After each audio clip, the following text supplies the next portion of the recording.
So Jill Thornton, and I'm the Health, Safety and Wellbeing Manager at the Royal College of Nursing. I wonder if you're in a position to talk through what you guys are doing, and Yeah. certainly in your role as managing health and wellbeing, what sort of advice are you putting out there for your people? We have about 8 pages of FAQs. So those, we started to gather some information from staff and from the wider sort of management team about what sort of questions were coming through to them. I've got dependents at home. It looks like the school will be closed. What do I do? Can I still work, etc. So we're being as flexible as we can to accommodate people working at home. Is there a different responsibility, legally speaking, on those people? Do they have to go to work? It's difficult because obviously there are codes of conduct and things that cover nursing staff, but clearly as a trade union we want to make sure that they're working as safely as possible. Yeah. So our role would be to ensure that employers are providing the equipment they need to provide. We're well aware that staffing numbers are low. And we are, have had a big campaign since last year about trying to encourage or make sure that employers have enough staff to cover shifts. But it is going to be difficult in the foreseeable future where people are perhaps taken ill themselves. But part of the reason that your members will do the job that they do is because they desperately want to care for others. And do you think there's a risk in that, that sort of internal drive to put the needs of others first? I think there probably is some risk. I mean, you don't take on a role like that without being a caring individual. So I'm sure that sometimes people will push themselves above and beyond. Have you any pointers for people who are self-isolating or working from home? We are encouraging home working as far as we can. We don't want them to feel isolated. We've increased our capacities to take a laptop or we've got a VDI system that people can log in at home from their own equipment. And we are also trying to roll out MS Teams.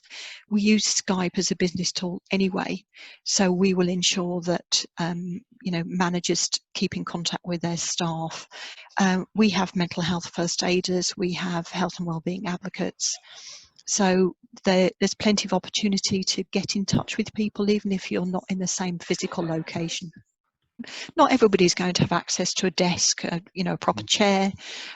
So we've given some health and safety advice about that.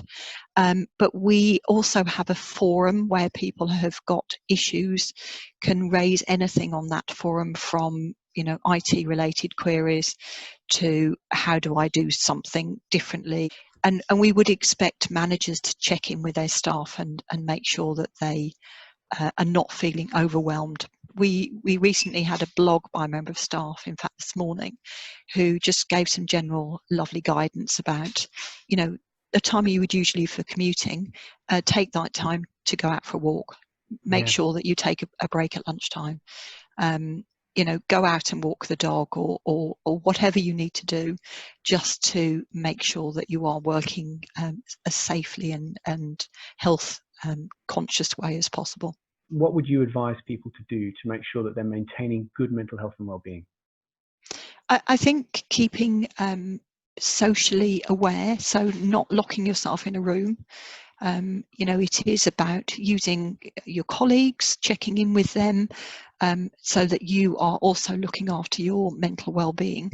But having those interactions with family doesn't have to be face-to-face, making sure that you're speaking to loved ones on a daily basis, particularly if they're in the same situation as you, but you do need to take time for yourself.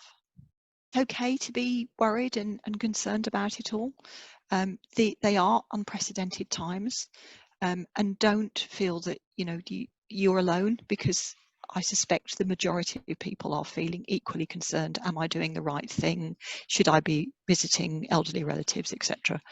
I think you have to do what feels right for you, but obviously sticking within the government guidance. It's about finding that healthy work-life balance wherever you are.